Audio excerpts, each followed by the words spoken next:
Budget অধিবেশন শেষ করে তার এক সময়ের আন্দোলনের সঙ্গে অসুস্থ প্রতুল মুখোপাধ্যায়কে দেখতে এসএসকেএমে গিয়েছেন মুখ্যমন্ত্রী মমতা বন্দ্যোপাধ্যায়। এই মুহূর্তে ভেন্টিলেশনে রয়েছেন সঙ্গীত শিল্পী। তার সঙ্গে দেখা করে মুখ্যমন্ত্রী জানিয়েছেন দুদিন ধরে রেসপন্স করছিলেন, তবে বুধবার সাড়া দিচ্ছেন। ডায়ালিসিসের পর কিছুটা ভালো আছেন। প্রতুল মুখোপাধ্যায় চিকিৎসার জন্য মেডিকেল বোর্ড গঠন করা হয়েছে।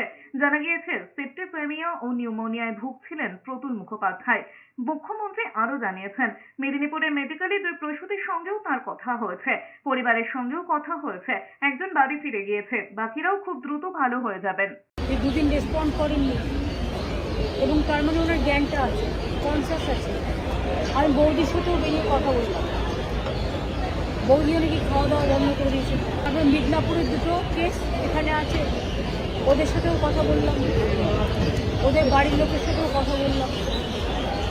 ওরা ভালো হয়ে যাবে, ওরা অনেকটাই ভালো আছে। একজন চলে গেছে।